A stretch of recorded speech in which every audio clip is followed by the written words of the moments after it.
I really like your guys' unique take on email. It stuck with me. The line you said, like you could write an email every day. All you need to think about what was the least boring thing that you did the day before? The thing you're talking about, Kyle, there is how do you come up with an idea of what to send people on a day-to-day basis? As often as once a day. We actually have a couple of clients who are doing 2 times a day emails. We wouldn't send two emails a day. Some people do, and they would love it. Like, when it comes to email, more is more, right? So how do we make this easier for our own brains? So if you need to write an email every single day, we don't want that to be difficult because we've got so much other stuff to be doing in our businesses. So how do we make it simple for our own brains? And yeah, that question of what was the least boring thing that I did yesterday or that happened yesterday? And by having that question and really putting that question together, think about what's really going on. It's reducing the resistance for your brain to find some connections. Because if you say, what's the most interesting thing that happened? Then your brain's going to go, well, nothing interesting ever happened to me. I didn't even leave the house, or nothing. We want to reduce all that resistance the same way we reduce resistance in copy for making sales or persuading somebody of a belief that we want them to have. So we want to do the same thing with our own brains, and that's what that sentence does. And it also means you can then come up with stories or things that you can then relate to important lessons that you want to share with your audience. So the least boring thing that happened to you yesterday, how does that become then a lesson, a moral, something that they can learn from, a teaching point? And then how does that relate to how you make that easier, faster, or better in your paid offer? So that's the framework we often use. We use a framework that we call story, lesson, offer, SLO, story, lesson, offer. The story, oftentimes the least boring thing that happened to you yesterday. The lesson, what's the moral of that story? And then what's the offer? So what was the least boring thing that happened to me yesterday? I had to go for a Thai massage on my right leg because I pulled my hamstring when I was training Muay Thai. Martial arts. So I pulled my hamstring yesterday, had to go for a massage on that, and it was really, really painful. That's the least boring thing that happened yesterday, mainly because it was agonizing and awful. But now I can walk, so, pay off. What's the lesson for that? Well, let's relate that to, and I've never written this email yet. I'm literally making this up right now. I've got no idea where this is going to go. Oh, by the way, that's a really important point. When you come up with the story you're going to use for that email, you don't even bog your brain down with trying to figure out how that even relates to what you do. At the time you're writing the story, just think of the story. That's really, really important. Otherwise, you're creating a lot of resistance in your brain. Remove that resistance with everything we're doing. So now we're into lesson. Okay. So what's the lesson of that? Well, I'm going to relate it to, let's say, email marketing. That's the thing we teach inside of our membership, The League, on our podcast, The Email Marketing Show. That's what we do everywhere. So how am I going to relate that to email marketing? Well, as a bunch of ways we could do it. We can talk about the fact that sometimes you break something and you need to do something. You need to take an uncomfortable action in order to fix it. That seems like a pretty logical thing that happened with pulling my hamstring. So now how am I going to relate that to? And it's the same with email marketing. Sometimes you might have broken something, or you might be overwhelmed and have to get a bit uncomfortable with your email marketing because you might not love it yet. That's totally cool. A lot of people who join our program, I'm now going to start relaying it into the offer, often will find that they are uncomfortable with it. And then I'm going to go into the offer section, which is going to be, and if you want to make it less uncomfortable, if you want us to be the person who picks it up for you and fixes it for you, then you can get all of these amazing psychologically driven email campaigns and our software and our training and our coaching 2 times a month inside of our membership, The League. Click here to find out how. I mean, that's not the best email I've ever written because I'm better at typing than I am making it up on the fly. And that's without editing it before I hit send. But you can see how story, lesson, offer, it just means that I can send a half decent, really engaging email really quick off the top of my head. So going back through that, the bullets of the 3 points you've got there, the story. I'll try to summarize it. The story is pulled a muscle, Muay Thai, have to get it massaged. It actually was an agonizing massage because it was an injury, right? Mm-hmm. All right. Lesson. Sometimes things break. That's where I got a little bit. What was how do you say? So here's an interesting thing. You can go a million different directions with that. So for example, if that story happened to Kennedy or me or you, all 3 of us could come up with a different lesson that is true and accurate and valid and we stand by and represents the story. So for example, mine would probably be, God, I've always thought of a massage as being a lovely thing to have, but I'll tell you what, this is the first massage I've ever had and it really killed. And it all depends on context, right? Under a different context in a spa hotel, a massage is a lovely thing to have. When it's to restore an injury, a massage is a freaking horrible thing to have. Context is important, and context for your customers and where they're at is important too. Sometimes they're going to be looking to solve a major pain point in their business, and sometimes they're going to be looking to add more revenue onto an existing profitable business. Those two people are different. They've got to be talked to differently, and your emails need to speak to both of them. So there's a very different lesson that wraps behind the same story. So like, what's an interesting thing about this is Kennedy and I both have multiple businesses, and sometimes on a and we send daily emails for all of them. And sometimes on a lazy day, Kennedy has a business where he teaches magicians and entertainers how to get more gigs. So like the business side of show business. Sometimes on a lazy day, I don't think Kennedy ever did this, but I definitely did with my stuff. He could use the same story in an email that goes to a list about email marketing as he uses in an email that goes to a list of magicians, as he would use in the same email that goes to a list of people interested in home brewing beer, if we had that business, right? You could use the same story with all those people and just come up with a different lesson.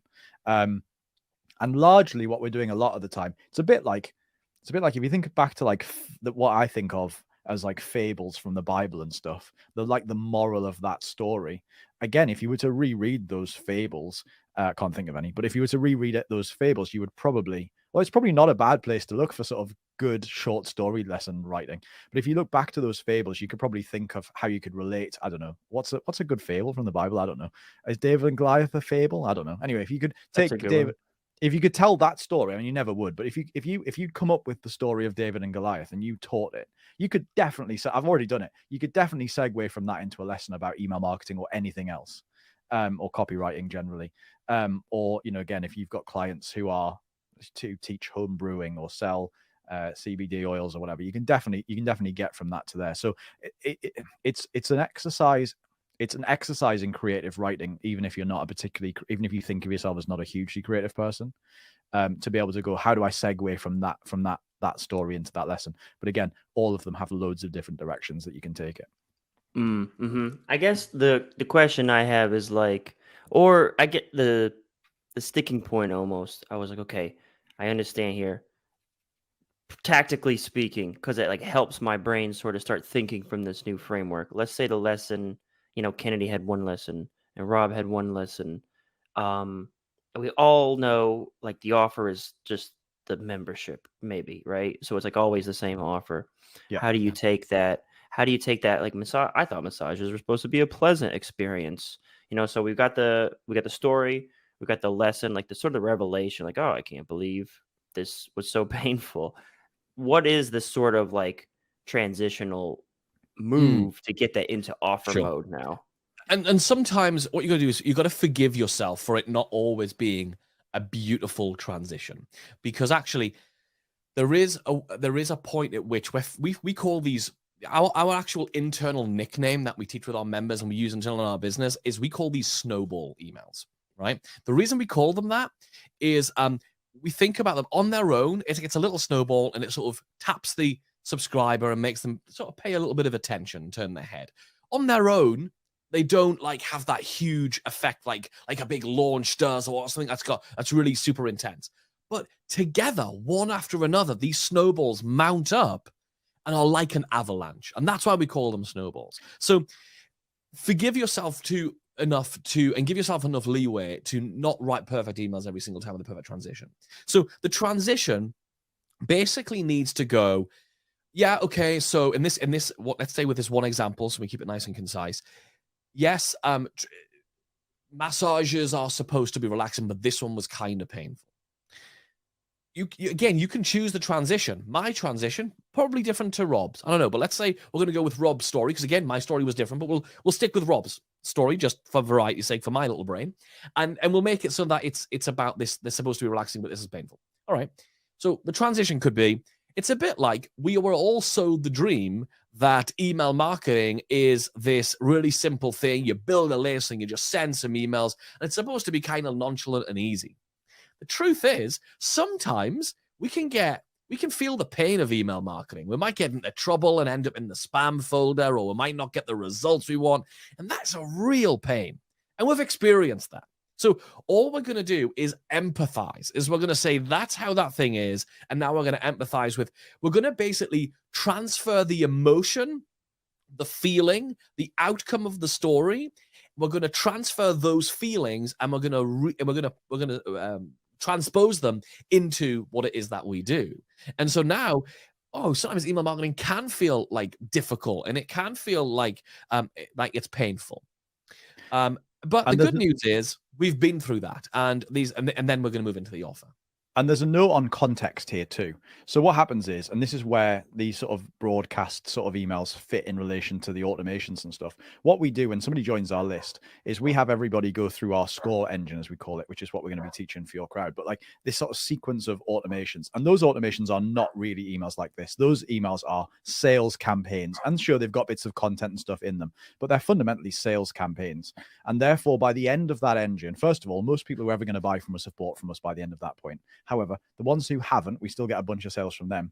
Those people now have so much context about what our membership is, or in your case, what your copywriting service is, or something like that, that actually the calls to action in most of our day-to-day emails is one line, which is a reminder. What we're looking for is, we have this as a phrase in England. I can't ever remember whether it translates around the world or not, but we have this phrase of a penny drop moment. Like the moment the penny drops is the moment you have this like realization of, oh my God, I can see why that works for me now. I can see why I need to hire a copywriter. I can see, as opposed to trying to learn to do it myself, I can see why I need to join the League of Email Marketing Heroes with Robin Kennedy and do my email marketing with them. So the moment that moment happens for them, and suddenly they realize it will work for their business, they are in the right phase, now is the right time, or there never will be a right time, so they might as well do it now. It's the moment they have that moment of realization. So what these emails are really designed to do is just to keep popping in and going, here's another thing you probably didn't realize, stated to you in a way you probably didn't realize, in a way that also deepens your relationship with me, because you get to find out what we have in common, what we have that separates us, what's interesting, what's funny, what's scary, what's angry, what's going on in my life. Yeah, what's happening? The fact that now you know, just from that story, you've learned, you've built a whole bunch of trust and rapport, become more three-dimensional than just this email that arrives in your inbox. You now know, oh, Kennedy's this guy who's training in Muay Thai. That's interesting. I didn't know that. So what it means is, a lot of the time, the pitch bit, the third bit, the offer part of this email only needs to be a line long. So, for example, if I was to write this email, it would be Kennedy. In fact, I'm going to do it. I'm going to send today's email is going to be this. Kennedy had an injury doing, I can't pronounce it, Muay Thai. He went for a massage, and it was really painful. Dude, I've got a crazy idea, and if it's okay with Kyle, why don't you write today's email live right now? That's fine.